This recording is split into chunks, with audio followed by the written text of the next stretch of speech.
This is a letter to Jim McCormick. Let's begin the transformation of schools with the end in mind. What is the goal? We want students to think independently. Can they cooperate? But everybody else was doing it. We don't want them to succumb to peer pressure. We want them somewhere on this spectrum where they listen to each other, or they maybe even respect differences. And it would be fantastic if they could stand up to evil.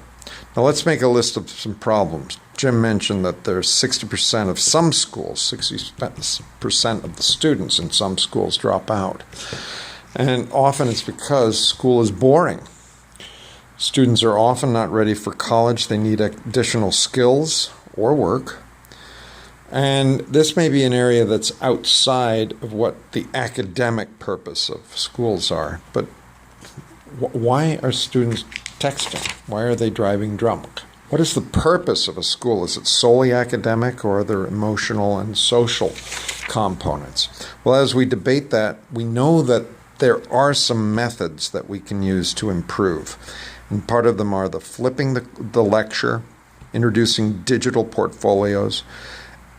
In addition to testing, having students stand up and give an exhibit. In addition to report cards, how about a letter that describes what the student is capable of and how the most recent 8 weeks brought that student closer to that potential, and maybe lays out a plan for the next 8 weeks. And then there's peer-to-peer instruction.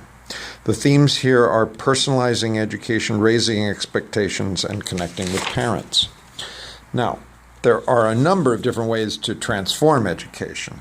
It's probably the most effective one is to transform the focus from teaching to learning. I mean, yes, this is what teachers do, but what's actually happening? I gave the lecture, I tested them, but a year later, can they reproduce? Is that information in long-term learning? If not, let's do it over again. Let's change something. So, peer instruction, Eric Mazur, these are authors that may provide some assistance. Dan Pink with motivation, Daniel Amen with how to deal with automatic negative thoughts, Dennis Littke with the transformation of small schools, Tony Wagner, 7 survival skills, big picture, and Katie Gimbar with the flip. Tom Toke talks about schools that have high schools that are on the human scale, like High Tech High, Big Picture, Urban Academy, and the Highland Park High. Now, there are people with fixed mindsets and those with growth mindsets. Teachers with fixed mindsets eventually retire, or they adopt the new procedures more slowly and gradually. So, rather than hire outside experts to tell you what you should be doing, why not look for the inside early adopters? You have some growth mentality. Teachers with that growth mindset. And how do we move forward? We introduce them to radio broadcasts, books, videos.